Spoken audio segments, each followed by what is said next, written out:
아멘. 감사합니다. 하나님께 영광 돌립니다. 저는 오늘 역사의 주역이 되는 교회, 역사의 주역이 되는 교회라는 제목으로 하나님 말씀 증거하도록 하겠습니다. 제가 어릴 때 자랐던 교회가 가야 제일교회인데요. 이 가야는 부산에서 제일 어려운 지역 중에 하나입니다. 산동네였습니다. 그리고 경제적으로 굉장히 어려운 사람들, 또 가정이 깨어진 그런 사람들이 많이 있었습니다. 거기 있었던 교회가 가야제일교회인데요. 가야제일교회 옆에 큰 교회가 하나 있었어요. 바로 옆은 아닌데 가야 옆에 부전동이라고 있는데 그 부전동에 큰 교회가 있었는데 그 교회 이름은 뭘까요? 부전교회입니다. 부전교회인데 그 부전교회에 백남조 장로님이란 분이 계셨는데요. 이 장로님은 이제 중소기업을 운영하면서 교회를 헌신적으로 열심히 섬겼던 분인데요. 이분이 총신대에 이제 이 운영과 관련해서 어떤 소식을 듣게 됩니다. 당시 1960년대 총신대학교가 건물이 없어서 체포를 어떻게 드렸냐면 학교 교실에 학생들이 앉아 있고 교수님은 복도에 서서 예배를 드리는 그런 시절이었습니다. 이 소식을 듣고 안타깝게 여긴 이 백남조 장로님이 본인도 어려운 가운데 있지만 총신대를 위해서 18,000평의 땅을 헌납합니다. 그것을 계기로 해서 오늘날 지금 총신대학교가 양지에 세워져 있는데요. 굉장히 좋은 그런 공간입니다. 그래서 많은 목회자들이 양성될 수 있었습니다. 그런데 이 백남조 장로님을 제가 총신대에서 그 얘기를 듣고 어느 날 제가 가야제일교회 그 연혁을 보다가 깜짝 놀란 적이 있습니다. 왜냐하면 가야제일교회 연혁을 보니까 처음 교회가 세워졌을 때 가야제일교회 땅도 이 백남조 장로님이 기부하신 땅이었더라고요. 그래서 그걸 보고 참 놀랬던 기억이 있는데요. 가야제일교회는 부전교회에 비해 굉장히 작은 교회입니다. 그런데 그 산동네의 작은 교회에서 한국교회를 이끌어가는 굵직한 주역들이 많이 나왔습니다. 저 말고요. 저를 얘기하는 게 아닙니다. 나왔고 앞으로도 나올 줄 믿습니다. 우리 샘물교회도 하나님께서 이 시대를 이끌어갈 주역들을 세우실 것을 저는 믿습니다. 그렇게 기도하고 있습니다. 신명기 18장 1절 말씀에 여호와의 말씀을 삼가 듣고 직행하면 너를 세계 모든 민족 위에 뛰어나게 하실 거라는 약속이 이루어질 줄 믿습니다. 믿고 함께 기도하기를 원합니다. 오늘 본문에 보면요, 초대교회 시대 때 주역이 된 교회가 나와 있는데요. 그 교회 이름은 안디옥 교회입니다. 사도행전 11장 19절 말씀을 옹범영 자매 읽어줄까요? 그때 스데반의 일로 일어난 환난으로 말미암아 흩어진 자들이 베니게와 구브로와 안디옥까지 이르러 유대인에게만 말씀을 전하는데, 사도행전 말씀 계속 들어서 지금 흐름을 다 이해하고 계실 것입니다. 예루살렘 교회 스데반 집사님이 순교하고 나서 예루살렘에 있는 교회 성도들이 흩어졌습니다. 어디까지 흩어졌냐면 베니게, 구브로, 안디옥까지 흩어졌는데요. 사진을 좀 보여주시면 잘 보실 줄 모르겠는데 유대 저 바로 위에가 베니게입니다. 베니게. 그리고 옆에 섬 하나 있죠. 섬. 저게 키프루스 섬인데 성경 이름으로는 구브로입니다. 그리고 저기 베니게 한참 위에가 바로 안디옥입니다. 그러니까 복음이 유대 땅에 전해져서 예루살렘 교회가 세워졌지만 스데반의 죽음으로 말미암아 성도가 저 지역으로 다 흩어진 것입니다. 자, 그런데 흩어져서 복음을 전했는데 복음을 누구에게만 전했다? 유대인에게만 전했다는 것입니다. 이 유대인들은 뼛속 깊이 나는 유대인, 하나님의 택한 백성, 너는 이방인, 하나님께 버린 백성. 이 격차를 좁힐 수가 없었어요. 그렇게 해서 복음을 유대인에게만 전하고 있었는데 놀라운 그런 변화가 일어나는 시점이 오게 됩니다. 사도행전 11장 20절 말씀을 우리 여성 성도님들 한번 읽어볼까요? 그 중에 구브로와 구레네 몇 사람이 안디옥에 이르러 헬라인에게도 말하여 주 예수를 전파하니. 예, 구브로는 아까 그 섬 출신 그리스도인들, 섬 출신 유대인 그리스도인들, 그리고 구레네는 저기 북아프리카 지역인데 거기 출신 디아스포라 유대인들. 그러니까 유대인이나 하지만 살아있는 지역이 이방인들과 섞여 살던 그 유대인 그리스도인이 안디옥에 갔는데 거기에서 누구에게 복음을 전하기 시작했습니까? 헬라인에게 복음을 전하기 시작했습니다. 그러자 사도행전 11장 21절에 보니까 어떻게 되었냐면 주의 손이 그들과 함께 하심에 수많은 사람들이 믿고 주께 돌아오더라. 이 헬라인들은 뭐 제우스 신 섬기고 이방 습관이 가득한 사람인데 성경의 인도하심을 따라서 디아스포라 유대인들이 복음을 전했더니 그들이 예수님을 많이 믿는 놀라운 역사가 일어나게 된 것입니다. 이제 복음은 유대를 넘어서 세계로 확장되기 시작했습니다. 이 시대는 이제 유대를 넘어 세계 선교를 이끌어갈 일꾼을 교회에 요청하는 시대가 된 것입니다. PPT 넘겨주시면요. 놀랍게도 이러한 시대적 요구에 부합하는 교회가 이방인들을 통해서 세워졌는데 이 교회가 어떤 교회입니까? 안디옥 교회입니다. 제가 안디옥 교회 표현하기를 뭐라고 표현했습니까? 세계 선교의 엔진과 같은 그런 교회가 세워졌는데 바로 안디옥 교회입니다. 아니 왜 예루살렘 교회를 사용하지 않으시고 안디옥 교회를 사용하셨을까? 예루살렘 교회는 12제자가 있고 그리고 모든 소유를 나누고 사랑하고 기도하던 그 아름다운 성도들이 있는 교회였지만 이 예루살렘 교회는 역시 유대인이라는 그 장벽을 넘지 못했습니다. 그러나 헬라인을 중심으로 세워진 이 안디옥 교회는 하나님께서 세계 선교의 주역으로 쓰기에 합당한 교회였던 것입니다. 자, 그러면 오늘 우리가 생각해 볼 것은 이 안디옥 교회는 어떤 교회였을까요? 그리고 하나님이 안디옥 교회에 어떤 은혜를 주셨을까요? 자, 첫 번째 안디옥 교회는 어떤 교회였습니까? 예수 그리스도의 피로 하나 되는 교회였습니다. 누구의 피로 하나 되는 교회였습니까? 예수 그리스도의 피로 하나 된 교회였습니다. 사도행전 13장 1절 말씀을 우리 남성 성도님들 한번 읽어보겠습니다. 안디옥 교회에 선지자들과 교사들이 있으니 곧 바나바와 니게르라 하는 시므온과 구레네 사람 루기오와 분봉 왕 헤롯의 젖동생 아나인과 및 사울이라. 안디옥 교회 영적 지도자 명단입니다.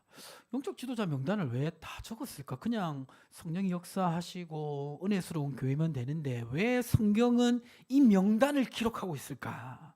이 명단을 보면 재밌습니다. 이 바나바는 어디 출신이냐면 아까 그 섬 봤죠? 섬 구브로, 키프로스 그 섬 출신입니다. 섬 출신인데 유대로 와서 자신의 모든 밭을 헌납하고 그리스도인이 되었습니다.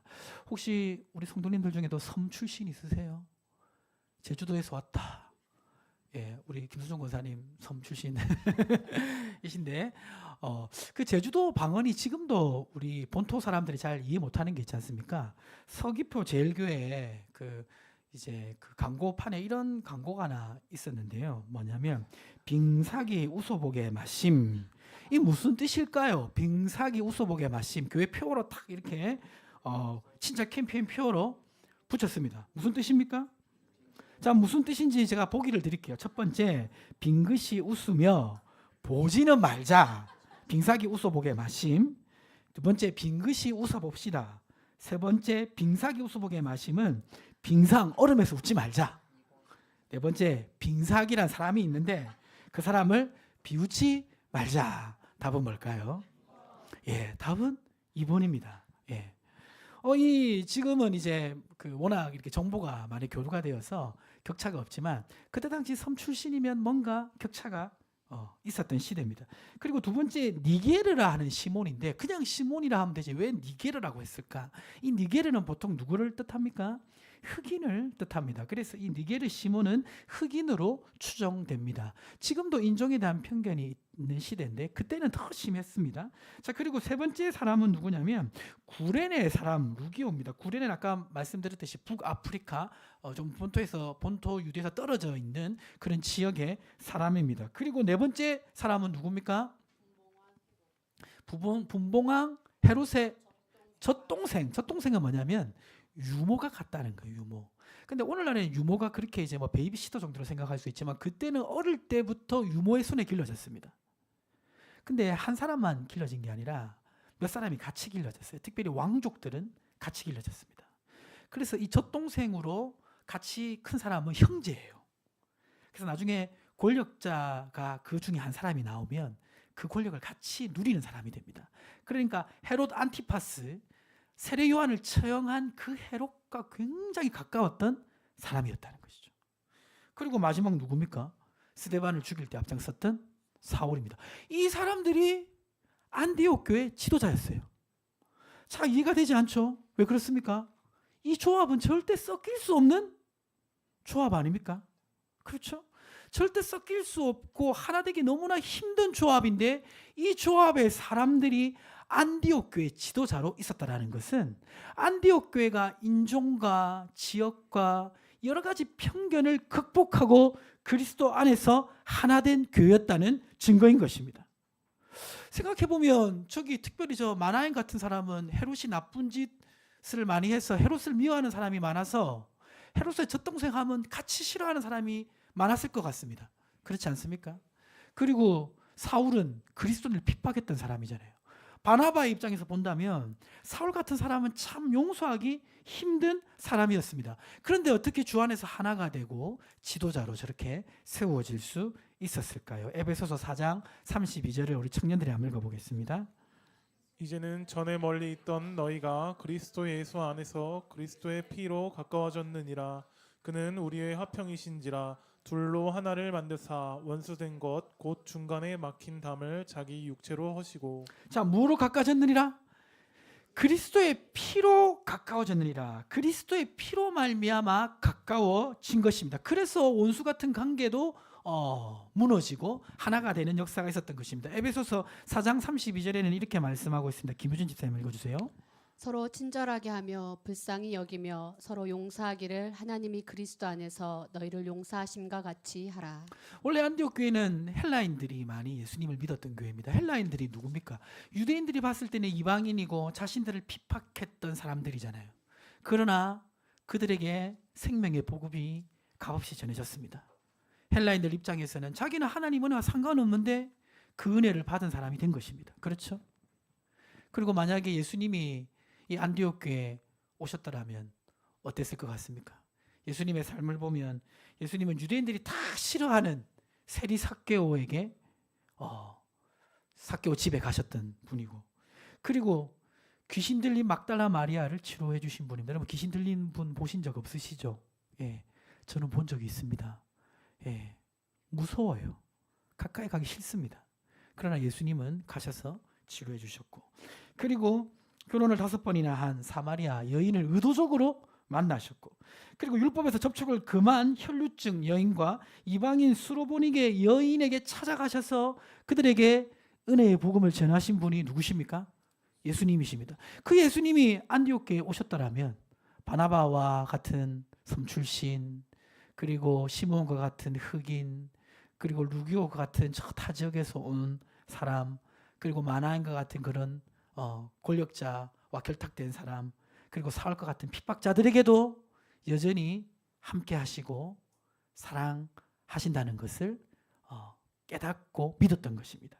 그래서 이 안디옥교회 성도들은 그들을 용서하고 그들을 그리스도 안에서 한 형제로 여기고 지도자로 세울 수 있었던 것입니다. 도저히 하나 될 수 없는 조합이 하나 되는 역사가 일어난 것입니다. 사실 이제 교회가 주 안에서 하나 된다고 하지만 하나 되기 쉽지 않습니다. 그렇지 않습니까? 가장 하나 되기 어려운 교회는 어떤 교회일까요? 사장님과 직원이 함께 출석하는 교회. 하나 되기 쉽지 않습니다. 70대와 20대가 함께 교제하는 교회. 쉽지 않아요. 한국인과 외국인 이주자가 함께 신앙생활하는 교회. 쉽지 않습니다. 그리고 신뢰하고 따르는 정치당이 다른 성도들 하나 되기 쉽지 않습니다. 그렇죠?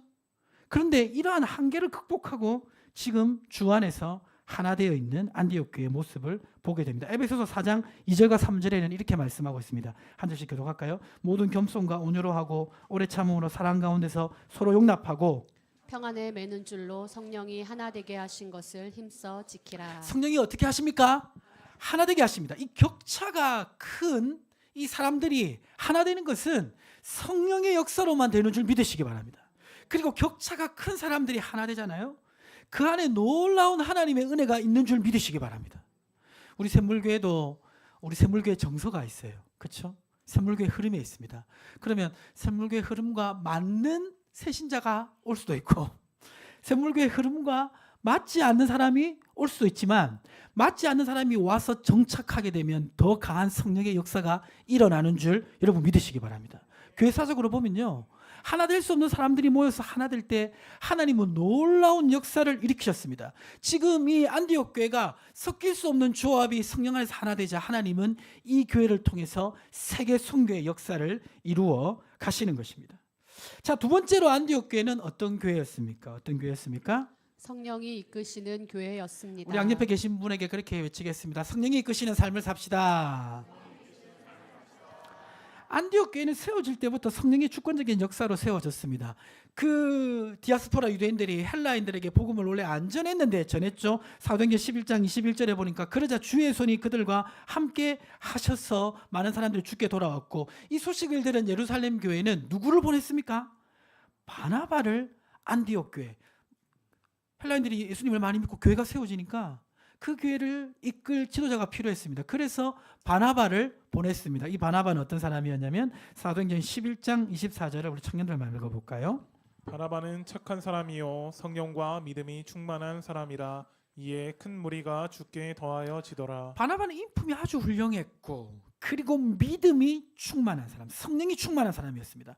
성령의 역사에 세워진 교회 위에 성령 충만한 지도자가 오니까 더 많은 성도들이 모이기 시작했습니다. 구원받는 역사가 크게 일어났습니다. 그러자 이 바나바는 어떻게 하냐면 사도행전 11장 25절과 26절 한 절씩 교독하겠습니다. 바나바가 사울을 찾으러 다소에 가서 만남에 안디옥에 데리고 와서 둘이 교회에 1년간 모여 있어 큰 무리를 가르쳤고 제자들이 안디옥에서 비로소 그리스도인이라 일컬음을 받게 되었더라. 바나바는 자기 혼자 이 사역을 감당할 수 없음을 알고 일꾼을 찾는데, 예루살렘 교회 12사도가 있었고 많은 집사님들이 있었지만 바나바는 누구를 데려옵니까? 사울을 데려옵니다.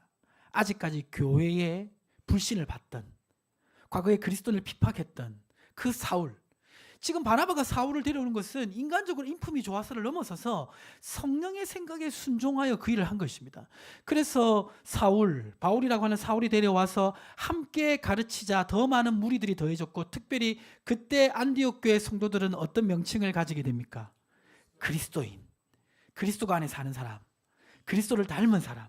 그러니까 바울이 함께해서 바나바가 같이 안디옥 교회 성도들을 섬기자 양적인 부흥과 함께 인격적 성숙이 이루어졌다는 것입니다. 질적 부흥도 오게 된 것입니다.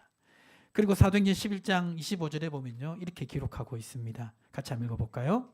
바나바와 사울이 부조하는 일을 마치고 마가라 하는 요한을 데리고 예루살렘에서 돌아오니라. 당시 큰 흉년이 들어서 예루살렘 교회가 어려워지자 안디옥 교회가 지금 재정적으로 지원하는 것을 보게 됩니다. 안디옥 교회는 이방인들로 세워진 교회였지만 크게 부흥했고, 질적 양적으로 성장했고, 재정도 풍성해졌습니다. 이 정도 되면 이제 교회에 필요한 모든 여건을 다 갖춘 거라고 생각할 수가 있습니다. 그렇죠? 보통 이제 모든 필요한 것들이 다 채워지면 어떻게 됩니까? 좀 여유도 생기고 좀 안주하게도 되고, 그렇지 않습니까? 근데 그런 말이 있습니다. 평안할 때 은혜 받도록 몸부림쳐야 된다. 편안한 그 시기에 안주하거나 가만히 있지 말고 더 하나님께 집중해야 된다는 그런 말이 있습니다. 사도행전 13장 2절에 보면 이 안디옥 교회는 어떻게 반응합니까? 이런 상황 속에서 우리 여성 성도님 같이 읽어볼까요? 주를 섬겨 금식할 때 성령이 이르시되 내가 불러 시키는 일을 위하여 바나바와 사울을 따로 세우라 하시니. 이렇게 모든 것이 지금 잘 되고 있는 상황인데 이때 뭐 하고 있습니까? 금식합니다. 보통 우리가 금식할 때는 언제죠? 정말 죽을 만큼 힘든 일 생겨야 금식하잖아요. 그렇지 않습니까? 밥을 끊는다는 게 결코 쉬운 일이 아닙니다. 정말 어려운 일이 있을 때만 금식합니다. 그런데 안디옥 교회는 모든 일이 잘 되는데 그때 금식합니다. 근데 금식하는 이유가 뭡니까? 13장 2절에 보면 누구를 섬겨? 주를 섬겨 금식할 때. 그러니까 모든 것이 편안한 그 상황에 안주하지 않고 이 상황 속에서도 하나님께서 교회를 향한, 성도를 향한 하나님의 뜻이 무엇일까 집중하기 위해 금식하며 기도한 것입니다. 그때 어떤 일이 일어납니까? 13장 2절에 보니까 성령이 이르시되 내가 불러 시키는 위를 위하여 누구와 누구를 세우라? 바나바와 사울을 세우라. 여기가 사도행전의 아주 역사적인 분기점입니다. 안디옥 교회가 모든 것이 편안하고 성도님들도 많아지고 많은 사람들이 주께 돌아오고 훈련도 잘 되어서 인격적으로 성장하고 교회 재정도 풍성해진 그때 계속해서 하나님의 뜻을 안디옥 교회가 구하니까 하나님께서는 세계 선교의 비전을 안디옥에 주셨습니다. 예루살렘 교회가 그토록 좋은 교회고 12사도가 있고 훌륭했던 집사들이 있고 많은 재원이 있지만 예루살렘 교회를 쓰지 아니하시고 안디옥 교회를 세우시고 베드로도 야고보도 요한도 아닌 이전에 주류가 아니었던 바나바와 바울을 통해서 세계 선교의 비전을 주시는 것입니다. 여기서 우리가 한 가지 알 수 있는 사실이 있습니다. 우리 옹범이제가 한번 읽어줄까요? 하나님이 사람을 사용하실 때도 교회를 사용하실 때도 외모와 크기를 보지 아니하십니다. 주님의 뜻과 계획에 응답하는 교회와 성도를 사용하십니다. 아멘이십니까? 아멘. 맞습니다. 크다고 해서 어떤 배경이 있다고 해서 그것만 가지고 하나님 사용하지 않으세요. 하나님의 요청에 응답하는 교회에 하나님께서 사용하시는 줄 믿으시기 바랍니다. 역대하 16장 9절에는 이렇게 말씀하고 있습니다. 우리 같이 한번 읽어볼까요? 여호와의 눈은 온 땅을 두루 감찰하사 전심으로 자기에게 향하는 자들을 위하여 능력을 베푸시나니. 전심으로 자기에게 향하는 자들의 능력을 베푸신다고 말씀하고 있고 예레미야 33장 3절에 보면 너는 내게 부르짖으라 내가 내게 응답하겠고 내가 알지 못하는 크고 은밀한 일을 내게 보이리라. 하나님께 집중된 사람에게 하나님이 능력을 주시고 그 하나님께 주의 뜻을 구하는 자에게 내가 알지 못하는 크고 비밀한 일을 보여주시는 줄 믿으시기 바랍니다. 우리 샘물교회 성도님들, 나를 샘물교회 성도로 지금 이 자리에 있게 하신 이유가 무엇인가? 나를 지금 이 직장에 두게 하신 이유가 무엇인가? 가정에서 내가 아버지로 또 어머니로 남편으로 아내로 자녀로 불러주신 이유가 무엇인가? 하나님께 집중해야 될 줄 믿습니다. 그때 하나님께서는 지속적으로 하나님의 뜻과 계획을 우리 삶의 현장에 부어주시는 것입니다. 디모데후서 2장 20절과 21절 이렇게 기록하고 있습니다. 같이 한 절씩 교독하겠습니다. 큰 집에는 금그릇과 은그릇뿐 아니라 나무그릇과 질그릇도 있어 귀하게 쓰는 것도 있고 천하게 쓰는 것도 있나니 그러므로 누구든지 이런 것에서 자기를 깨끗하게 하면 귀히 쓰는 그릇이 되어 거룩하고 주인의 쓰심에 합당하며 모든 선한 일에 준비함이 되리라. 그 사람마다 그릇이 있습니다. 지식의 그릇이 큰 사람이 있고 또 굉장히 용기가 있고 담대한 사람이 있고 또 의지가 강한 사람도 있고 다 그릇들이 있습니다. 그런데 하나님 어떤 그릇을 쓰십니까? 하나님께 집중되고 주님의 뜻을 전적으로 구하는 사람을 사용하시는 줄 믿으시기 바랍니다. 그런 교회를 주님 쓰십니다. 우리 교회가 이러한 교회 되기를 주님을 축복합니다. 항상 주님의 뜻이 무엇인지 묻고 구하는 교회 성도님 되시기를 주님의 이름으로 축복합니다. 마지막으로 세계 선교의 역사적 사명을 감당한 안디옥 교회는 어떤 교회였습니까? 같이 한번 읽어볼까요? 가장 귀한 것을 들여 순종한 교회. 예, 우리 양옆에 계신 분에 그렇게 외치겠습니다. 가장 귀한 것을 들여 순종합시다. 자, 지금 놀라운 비전이 주어졌어요. 세계 선교를 위한 하나님의 비전이 안디옥 교회에 부어졌고 그 일을 위해서 바나바와 바울을 세우라고 하셨습니다. 자, 이런 비전이 주어졌을 때 안디옥 교회는 좋았을까요? 좋지 않았을까요? 어떤 느낌이었을까요? 3절에 보면 이렇게 기록하고 있습니다. 이에 금식하며 기도하고. 앞에 비전을 받기 전에 금식하며 기도하는 것은 이해가 돼요. 근데 막상 비전이 주어졌어요. 근데 왜 금식하고 기도할까요? 지금 하나님의 비전을 이루기 위해서는 누구를 보내야 됩니까? 바나바와 바울을 보내야 되는 거예요. 정말 성품 좋고 성령 충만하고 지혜로운 바나바, 우리에게 말씀을 전해주고 섬겼던 바나바, 그리고 하나님의 말씀을 정말 잘 알고 가르친 사도 바울, 그리고 믿음의 사람 사도 바울, 이 두 사람을 안디옥 교회가 보낸다는 게 쉬웠을까요? 쉽지 않았을까요? 쉽지 않았지 않겠습니까? 제가 얼마 전에 그 일본의 그 김한신 목사님 얘기한 거 기억나십니까? 그 시인이 되시도록 50살이 되시도록 전주에서 목회 잘하고 계신데 갑자기 하나님께서 일본에 가라고 해가지고 가신 목사님 얘기하셨던 거 기억나십니까? 근데 제가 그 얘기하면서 조금 두려운 마음이 들었어요. 왜냐하면 제가 청년 때 하나님께 그렇게 기도한 적이 있거든요. 하나님이 일본은 한 번도 복음이 꽃 피지 못한 나라인데 벚꽃이 확 피듯이 일본의 복음이 확 피어날 수 있도록 나를 사용해 주십시오 했는데 지금은 그 기도를 철회하고 싶습니다. 진심이에요. 제가 이제 김하신 목사님 얘기 들을 때 가슴이 뜨끔했어요. 만약에 하나님이 갑자기 그런 일이 없겠지만 저를 일본 선교사로 파송해야 된다. 그러면 안 그래도 우리 목사님 외모가 마음에 안 들었는데 3대 목사님 좀 잘생긴 목사님 오면 좋겠다.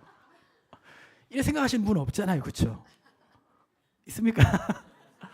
지금 바울과 바나바가 이 얘기를 듣고 하나님 비전이 주어졌지만 그게 기쁜 소식만은 아닌 거예요. 그렇죠? 바울과 바나바를 보내야 되기 때문에 이게 정말 하나님 뜻인가? 금식하며 기도하는 것입니다.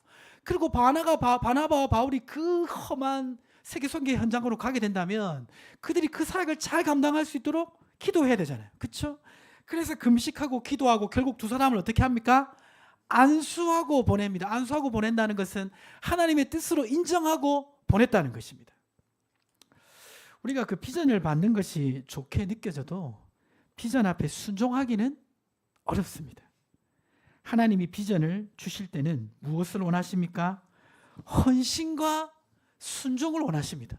지금 안디옥 교회 주를 섬겨 금식해서 하나님 뜻을 구하자 비전이 확 주어졌는데 그 비전은 너무 놀라운 비전이지만 가장 귀한 것을 달라는 요구이기도 했습니다.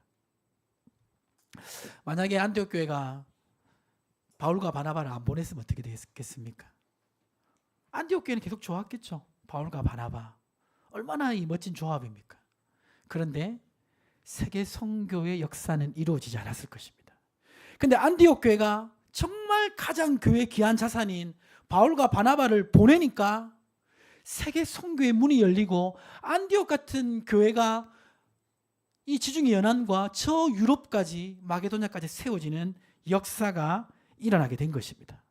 자, 그래서 생각해 보면요, 하나님이 안디옥 교회에 많은 사람들 예수 믿게 하시고 질적 양적 성장 주시고 재정을 주신 것은 안디옥 교회만을 위해 주신 것이 아니라 사실은 무엇 때문입니까? 세계 선교에 하나님의 뜻을 이루기 위해 주신 것이에요. 이것을 잘 기억해야 됩니다. 하나님이 교회에 뭘 주실 때는요, 우리를 축복해서 주시는 것이지만 우리는 그것을 또 하나님께 돌려드려야 될 줄 믿습니다. 저는 하나님께서 우리 샘물교회에 많은 일꾼을 보내주실 것을 믿습니다. 또 앞에서 말씀드렸던 것처럼 우리 다음 세대 하나님께서 기뻐하시는 이 역사를 주관하는 주역을 세워주실 줄 믿습니다. 그렇게 믿고 기도하고 있습니다. 여러분도 기도하시길 바랍니다. 자, 그런데 우리가 하나님이 사람도 보내주시고 일꾼도 세워주시고 재정도 주시면 거기서 멈추면 안 되는 거예요. 그걸 통해서 하나님 기뻐하시는 비전을 더 이루어야 될 줄 믿습니다. 하나님께서 우리 교회에 부흥을 주시면요, 저는 그런 비전이 있습니다. 어떤 비전이 있냐면 분립개척의 비전이 있어요. 분립개척은 뭐냐면 기존에 이제 그 교회가 개척할 때는 목사님 혼자서 가서 이렇게 개척을 했는데요, 요새는 그 목사님 혼자서 가는 개척이 너무 힘들고 전략적으로도 맞지 않고 성경적으로도 맞지 않다고 봐서 목사님만 가는 게 아니라 성도님들 같이 보냅니다. 그게 이제 전략적인 이제 개척인데요. 그래서 이제 분립개척의 비전이 있는데, 근데 지금 한국의 많은 교회들이 분립개척을 합니다. 그런데 아쉬운 점은 뭐냐면요, 분립개척을 주로 어디에 하는 줄 아세요? 수도권에만 해요. 얼마 전에 분당에 큰 대형 교회가 정말 하나님 앞에 결심하고 교회를 많이 개척했습니다. 사실은 대형 교회로서 정말 대단한 일을 한 거예요. 정말 칭찬받을 일입니다. 근데 개인적으로는 좀 아쉬웠던 게 다 수도권에만 했어요. 근데 이단들은요, 시골 구석구석 가서 교회 개척합니다. 지금 한국의 복음화율이 가장 떨어져 있는 지역이 어딘 줄 아십니까? 경남이에요. 경남. 부산은 좀 높은데 전라도 쪽은 복음화율이 높습니다. 근데 경남은 복음화율이 굉장히 낮아요. 그리고 또 소외되어 있는 지역 어디입니까? 저기 강원도 소외되어 있는 지역입니다. 그래서 저는 그런 마음이 있습니다. 하나님께서 은혜를 주시면 강원도와 경상도에 교회를 분리 개척하고 우리 성도님들 중에 경상도 가고 싶으신 분, 아 이제 은퇴하고 나 경상도 가야겠다, 강원도 가야겠다, 그 고향이 있으신 분들 같이 보내서 교회를 개척하고 싶은 비전이 있습니다. 있잖아, 하나님이 무엇을 주실 때는 그것을 그냥 두는 것이 아니라 또 사용해야 되는 줄 믿습니다. 우리 청년 여러분, 하나님께서 여러분 사용하기를 원하십니까? 주님께 쓰임 받기를 원하십니까? 주님께 많은 축복을 받기를 원하십니까? 그러면 받기만을 기다리는 것이 아니라 지금부터 자신을 드리는 훈련을 하셔야 돼요. 주님의 비전은 내가 드려짐 없이 이루어지지 않습니다. 지금부터 시간을 드리고, 그리고 물질을 드리는 훈련, 그리고 하나님께 쓰임받을 수 있도록 훈련받는 시간을 아끼지 말고 내가 받는 훈련, 그래야 하나님의 때에 여러분을 부르시고 사용하시는 것입니다. 저는 우리 성도님들이, 우리 다음 세대의 일꾼들이 잘 세워지도록 함께 기도하기를 원합니다. 그리고 이들을 통해서 정말 하나님 기뻐하시는 역사를 함께 이루기를 원합니다. 말씀을 마무리하도록 하겠습니다. 안디옥 교회가 바울과 바나바를 파송할 때 세상에서 가장 힘이 센 사람은 누구였냐면 로마의 황제였습니다. 그러나 역사가 토인비는 이런 말을 했습니다. 뭐라고 말했냐면, 우리 옹범민자 한번 읽어주세요. 사도 바울 한 사람을 싣고 가는 배가 유럽의 문명을 싣고 간 배다. 바울의 발길이 닿는 곳마다 그곳이 시골이든 도시이든 상관없이 그 순간부터 땅이 진동하기 시작했다. 황제는 권력을 가졌을지 모르지만 오늘날 지금 기준으로 봤을 때 그 시대 가장 영향력 있었던 사람들은 바울과 그 바울을 파송한 안디옥 교회 성도였다는 것을 우리는 알 수가 있습니다. 오늘날 참 우리 어려운 시절을 지금 지나가고 있는데요. 이 어려운 시절을 지날수록 교회는 정신을 더 바짝 차려야 됩니다. 이때가 굉장히 혼란스러운 시간이지만 또 한편으로서는 교회가 영적으로 깨어날 수 있는 그런 기회가 되는 줄 믿습니다. 하나님 지금도 이 대한민국 가운데 하나님의 역사를 이루십니다. 어떤 교회, 어떤 성도를 통해서 이루십니까? 예수 그리스도의 피로 하나 되는 교회, 성령이 이끄시는 교회, 주님이